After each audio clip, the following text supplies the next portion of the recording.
got the champs with us, Shaquille O'Neal, Kenny the Jet Smith, and Isaiah Thomas. And you know, Shaq, you added a new word to the vernacular in our pregame show, the super others. I got to start with a stat about those guys. Aaron Wiggins and Alex Caruso combined to outscore Tyrese Halliburton and Pascal Siakam. Those super others stepped up tonight for OKC. This is what you call a total team effort. You know, I've been saying for the past two games that, you know, Shea Gilgeous, you know, with J-Dub and Chet. J-Dub has 19.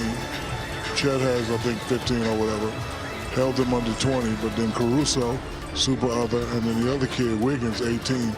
Total team effort they played, but we knew they was going to respond this way. They played well. Both teams played hard, but now OKC got their momentum back. Now we have a series. You know, I was scared for OKC because usually, you know, when you're upset, when you feel you let a game get away, you put the game away early.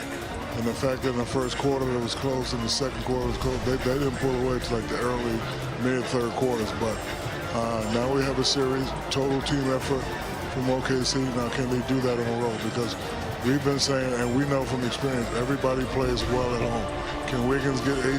Can Caruso hit 20? Can they shoot 48.8% from the field on the road? So now it's 1-1. Indiana stole one.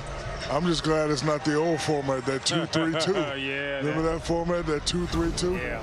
So now we have a series. I won't even be watching because after this, I'm dishonest. Oh, shut up. I don't even want to hear. I don't even want to hear. I'm going to be in the Bahamas. They have TVs in the Bahamas. Yes, they have ABC and NBA ESPN. TV is also Not on in the ocean. Yeah, you do. Satellite.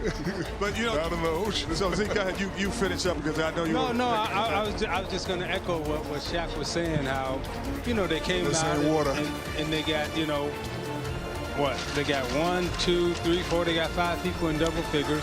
But the most important thing that I saw tonight was on the offensive side for OKC, Shea was definitely a distributor tonight.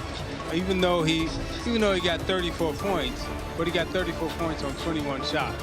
As compared to last game, he gets 30 points on 30 shots. You know, and that allows Holmgren to get in the game. That allows Jay Will to get into the game. That allows everyone else to get into the game. And not only with his 34 points, he got 8 assists with those 34 points. So as an offensive juggernaut, that's what he was tonight. Not just in scoring, but also in distributing and making sure that his others, super others, got a chance to play. I 100% agree with both of you. You know, having Chet be much more involved as he walks over to our set, and you know, having multiple guys. I said this to Chris upstairs. I said, I think this team is good enough. Minnesota Chet. There it is. But we'll get to that point. But we got a star of the game sitting in on us right now. We want to have him hear everything. What's up, Chet? What's up, man? Good game tonight. So, Chris, you started off, and we'll finish it up. So, Chet, we talked during the Western Conference Finals, and good to see you here make it to the NBA Finals. But after that game 1, 2 for 9 from the field, and we talked in the past about your struggles and what you've been through to bounce back in the first quarter. You came out strong. Did you have it as a point of emphasis to make sure you got off to a good start, those 9 points in the first? My point of emphasis was really just to come out and compete, worry about all the things that matter towards winning, and let everything else take care of itself. I didn't want to put too much focus on you know, shots, this and that, because you know, if they don't go down early, that can kind of take you out of your game. And I feel like I let that happen in game 1, so I had to correct that in game 2. As one of the main factors on this team, we know when your big three plays well, you guys are damn unstoppable. You had 6 points. How were those nights? You probably took it on yourself, so I didn't play well. That's why we lost. That's what great players like yourself do. How did you sleep, and what were you thinking about those 3 days off? Man, I didn't sleep very well, but you know, I was just thinking, you know, about gratitude and how grateful I am to be here. You know, if anybody can speak on it not being promised or guaranteed to you, I can speak on that. So, you know, I know I had a bad game 1. Still feel like I can be better after this game 2, and that's, you know, getting back and watching the film, seeing where I can do that to get ready for the next games. But you know, I just thought about where I could be better, and just thought about coming out and competing hard. You know, Chet, I followed your whole career, you know, since high school. And high school, you had the ball in your hand. You were a playmaker. Then you go to Gonzaga, you have to change your game up a little bit. Now you get here to the pros, you got to even change it a little bit more.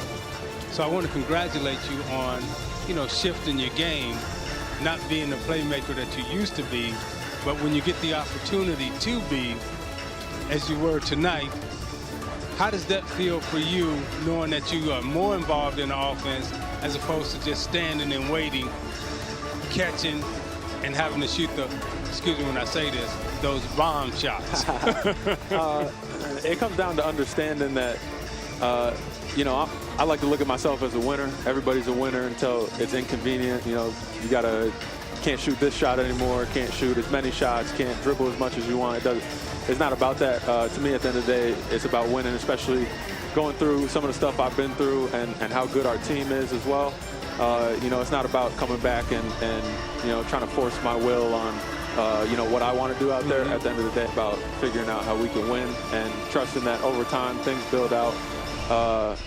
As I continue to work on my game, as I get better at things, as the team, continues to improve and find different areas to be better. But at the end of the day, winning's at the forefront. So yeah. Again, congratulations, firstly. But you made a great comment, Chet. A lot of players hear it. Impact winning. Be specific on what Chet Holmgren does that impacts winning. It's a million things out there. From defense, having your guys know that you got their back when they get beat. You're at the rim to have their back, and that allows them to pressure up, play to get some steals, get us out in transition. It could be, spacing the floor, moving without the ball, attacking a bad closeout, shooting when they close short. It's a million things. Talking, that's a big one. In the game, out of the game, doesn't matter. Getting your guys on the same page. I could sit here and talk all night about the things that really matter to winning. At the end of the day, you got to have dudes that can go, get buckets, and put up points. That's what the league's about, and everybody knows we got that. We got the MVP clearly. So, but at the end of the day, it's a five-man game. There's a lot of MVPs that never win a ring. It's not all on them. There's 5 dudes out there, and everybody collectively got to get it done. So, that's my mindset. That's our mindset as a team. All 17 are locked in on that, and that's what we're trying to do.